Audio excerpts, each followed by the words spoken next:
Hello everyone. दोस्तों, आप सभी का स्वागत है आपके अपने यूट्यूब चैनल नॉलेज कॉर्नर पर। दोस्तों, आज हम कुछ ये सेशन आपके लिए काफ़ी महत्वपूर्ण रहने वाला है, क्योंकि आज हम कुछ स्ट्रैटेजी के इम्पोर्टेंट क्वेश्चन करने वाले हैं जो कि काफ़ी एग्जाम में पूछे जाते हैं और जिनकी आने की संभावना काफ़ी ज़्यादा है। और फ्रेंड्स, जो अभी रेलवे का एग्जाम चल रहा है उसमें भी क्वेश्चन काफ़ी बार पूछे जा चुके हैं। सो आपके लिए सेशन बहुत महत्वपूर्ण रहने वाला है। आपको अगर वीडियो पसंद आए तो लाइक करना ना भूलिए, और चैनल को सब्सक्राइब नहीं है किया है तो उसको सब्सक्राइब कर लेता, ताकि आपको आने वाला वीडियो का नोटिफिकेशन तुरंत मिल सके। दोस्तों, बिना टाइम वेस्ट किए चलिए हम अपने पहले क्वेश्चन की तरफ चलते हैं। फ्रेंड्स, मैंने ये क्वेश्चन नंबरिंग वाइज नहीं लिया है, क्योंकि मैंने डायरेक्ट प्रीवियस क्वेश्चन में से स्लाइड में ला दिया है, तो इसीलिए आपको चिंता करने की कोई बात नहीं है। जब मैं इसका PDF प्रोवाइड करूँगा तो उस समय मैं नंबरिंग वाइज दे दूँगा। चलिए, हमारा पहला क्वेश्चन है, the position of chief minister is, यानी चीफ मिनिस्टर का जो पोजीशन होता है किसके समान होता है। यहाँ आपके लिए 4 ऑप्शन दे दिया है। तो फ्रेंड्स, मैं आपका बिना टाइम वेस्ट किए आंसर बताना चाहता हूँ, और आपका सही आंसर हो जाएगा similar at that of prime minister, यानी जैसे प्राइम मिनिस्टर का जो पोजीशन है वो चीफ मिनिस्टर का होता है।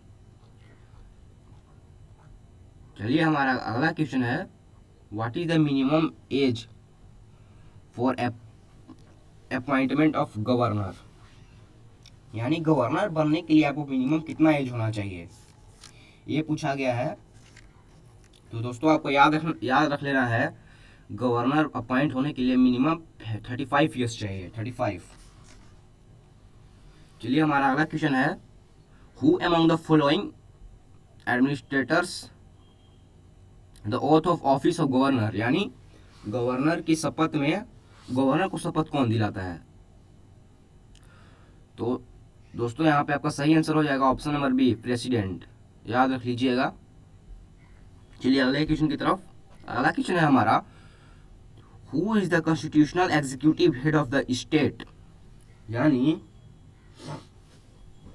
जो स्टेट के हेड होते हैं कॉन्स्टिट्यूशनल। तो फ्रेंड्स, आपको लगेगा कि चीफ मिनिस्टर है, पर 2 चीफ मिनिस्टर के पास सारे पावर है, पर जो टोटल हेड होते हैं कॉन्स्टिट्यूशन के स्टेट, तो आपको याद रखना है गवर्नर होते हैं।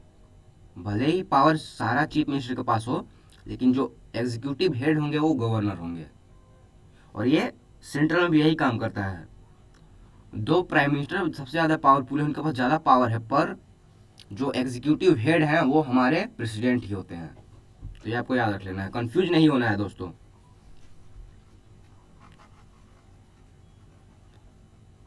चलिए, हमारा अगला क्वेश्चन है, who appoints the chief minister of state, यानी चीफ मिनिस्टर को कौन अपॉइंट करता है। आपको बताना है, तो आपका सही है यहाँ पे आंसर हो जाएगा governor, option number A, governor appoint करते हैं। चलिए फ्रेंड्स, क्वेश्चन नंबर अगला अगला क्वेश्चन है हमारा, what is the maximum gap between the 2 session of state legislature, यानी फ्रेंड्स, आपको ये पता होगा कि राज्य हो या सेंट्रल हो, सेशन 2 बार हमेशा चलना चाहिए। एक बजट सेशन होता है और एक हमारा विंटर सेशन होता है, और दोनों का जो अंतराल है वो मिनिमम 6 मंथ का होना चाहिए, उससे ज़्यादा नहीं हो सकता है। तो 6 मंथ आपका सही आंसर हो जाएगा। हमारा अगला क्वेश्चन है, what is the minimum number of members in the state legislative assembly, तो आपको ये बताना है कि स्टेट लेजिस्लेटिव के असेंबली के सबसे मिनिमम मेंबर कितने हो सकते हैं, यानी इससे कम नहीं हो सकते कोई भी राज्य के लिए। तो आपका सही आंसर हो जाएगा 70, इससे आप कम नहीं हो सकता है, सबसे मिनिमम 70 है। ओके फ्रेंड्स, हमारा अगला क्वेश्चन है, how many members are elected indirectly in the state legislative council, तो आपको ये बताना है कि स्टेट लेजिस्लेटिव काउंसिल में कितने मेंबर नियुक्त किए जाते हैं। तो दोस्तों, यहाँ पे 4 ऑप्शन दिया गया है, और इसमें से सही ऑप्शन हो जाएगा option number A, 1/6। 1/6 member appoint किए जाते हैं। हमारा अगला क्वेश्चन है, what is the minimum age for becoming a member of state legislative council, यानी स्टेट लेजिस्लेटिव काउंसिल का सदस्य बनने के लिए आपका मिनिमम आयु कितनी होनी चाहिए? फ्रेंड्स आप याद रख लीजिएगा, इसका सही आंसर हो जाएगा 30 ईयर्स। आपको मिनिमम 30 ईयर्स चाहिए।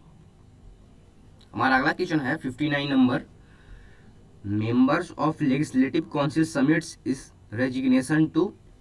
यानी दोस्तों एक क्वेश्चन बोल रहा है कि अगर लेजिस्लेटिव काउंसिल के कोई सदस्य है और उनको अगर त्याग पत्र देना है तो वो किसको देते हैं?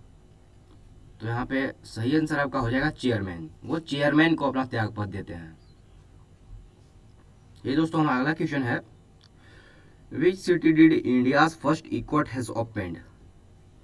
यानी भारत में सबसे पहले ई कोर्ट कहाँ पे खुला? ये क्वेश्चन काफी इंपॉर्टेंट है दोस्तों, और ये दिसंबर 2016 में भी आ चुका है। और आपका सही आंसर यहाँ पे हो जाएगा हैदराबाद। हैदराबाद में सबसे पहले ई कोर्ट खुला। चलिए दोस्तों हमारा अगला क्वेश्चन है, हु अपॉइंट्स द जजेस of supreme court.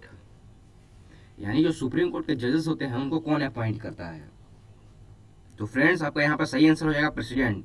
President chief justice of India को भी अपॉइंट करते हैं और जजेस को भी, आपको याद रखना है।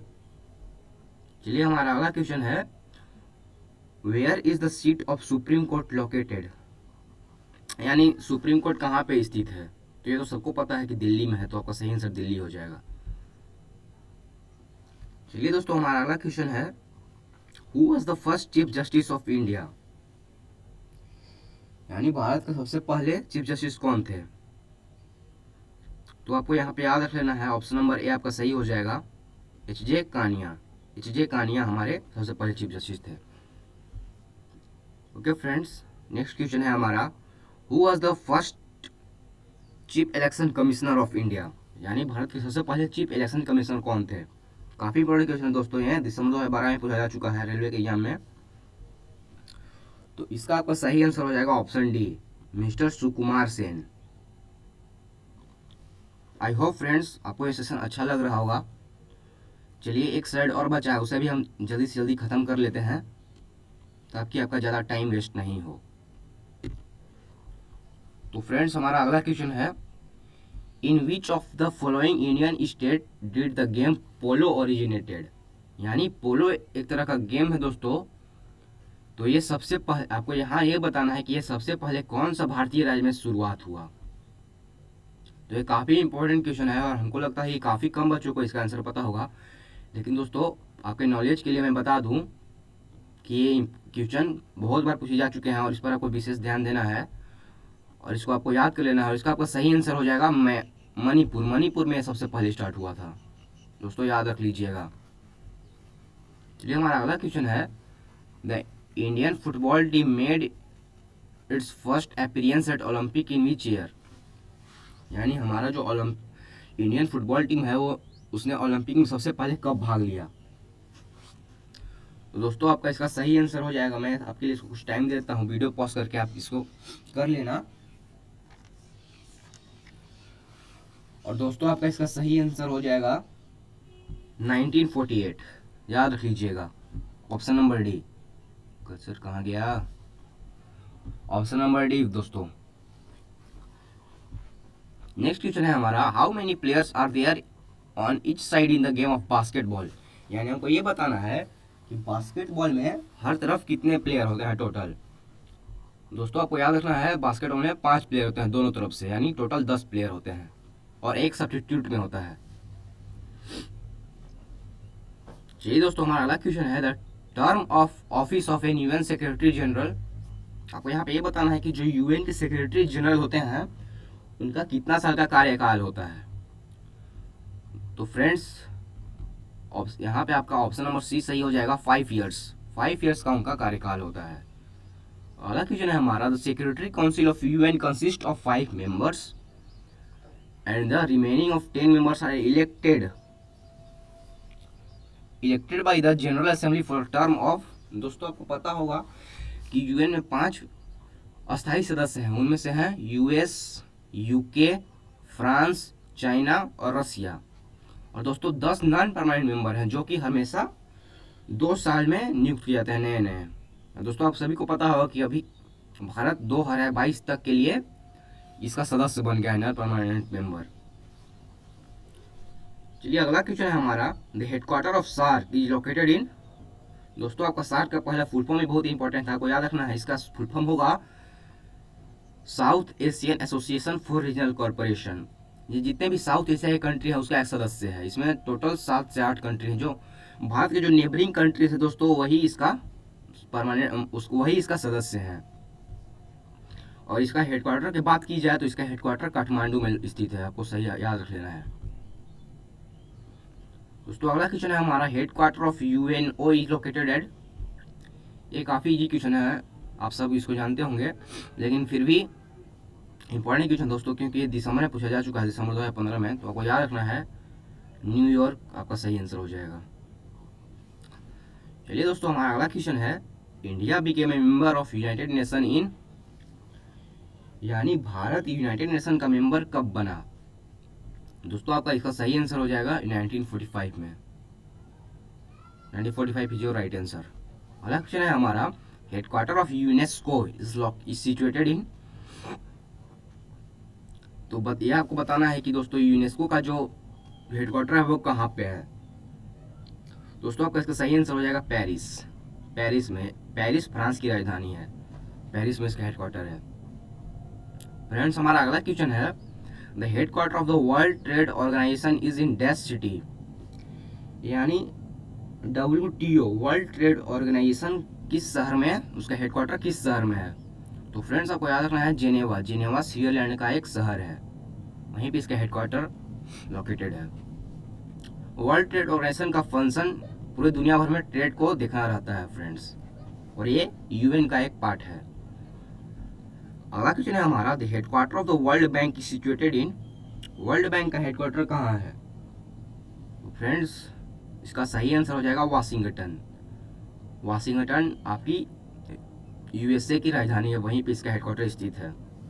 अगला क्वेश्चन है हमारा, which of this organisation was founded by Lord Baden Powell. यानी लॉर्ड बैडन पावेल के द्वारा इनमें से कौन सा ऑर्गेनाइजेशन फाउंड किया गया था।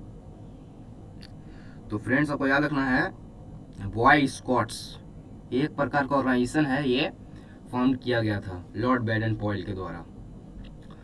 अगला क्वेश्चन है हमारा, A dash is approximately 1 billion bytes.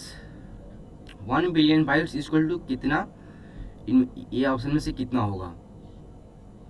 तो दोस्तों आपका सही आंसर हो जाएगा गीगाबाइट।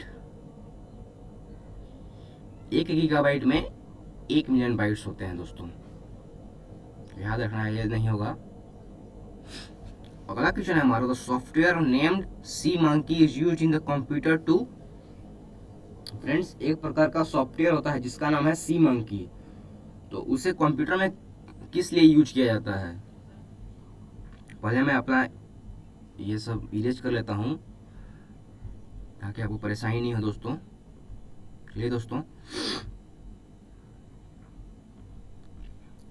तो आपको बताना है कि सी मंकी एक प्रकार का सॉफ्टवेयर है, ये कंप्यूटर में किस लिए यूज होता है। तो आपको याद रखना है ब्राउज इंटरनेट को ब्राउज करने में इसका इस्तेमाल किया जाता है। अगला क्वेश्चन है हमारा, ये ऐसे कंप्यूटर से रिलेटेड क्वेश्चन था दोस्तों। अगला क्वेश्चन है हमारा, the interconnectivity of computer to a common server within a smaller area is known as. दोस्तों आपने पढ़ा होगा लैन वैन पैन, ये सारे प्रकार के नेटवर्क होते हैं, लेकिन आपको यहाँ ये बताना है कि जो कुछ विद इन यानी कोई स्मॉल एरिया में जो नेटवर्क यूज होता है उसको क्या बोला जाता है। दोस्तों आपका सही आंसर हो जाएगा ऑप्शन नंबर डी, लैन। लैन का फुल फॉर्म होता है लोकल एरिया नेटवर्क। फ्रेंड्स आज का हमारा लास्ट क्वेश्चन है, the web driven photo printing service Snapfish is owned by. ये एक प्रकार का फोटो प्रिंटिंग सर्विस है स्नैपफिश, इसे किसने खरीदा था। तो आपका इसका सही आंसर हो जाएगा HP कंपनी ने इसे खरीदा था। आई होप दोस्तों आपको इस सेशन अच्छा लगा, और मुझे उम्मीद है इस सेशन से आपको काफ़ी चीज़ें आपको जानने को मिली होगी। तो दोस्तों ये था आज का हमारा बेहतरीन सा सेशन, और आपको अगर सेशन पसंद आया तो इसको ज़्यादा से ज़्यादा लाइक कीजिएगा और सब्सक्राइब भी कर लीजिएगा, ताकि आने वाले वीडियो की नोटिफिकेशन आपको जल्दी मिल सके। दोस्तों अगर अगर आप चाहते हैं कि मैं इसमें और कुछ ऐड करूं तो आप कमेंट भी कर सकते हैं। तो फ्रेंड्स आज था हमारा ये सेशन आज का, वो कैसा लगा कमेंट करके ज़रूर बताना दोस्तों। चलिए आज हम अपना ख़त्म करते हैं। ओके दोस्तों, बाय, थैंक यू।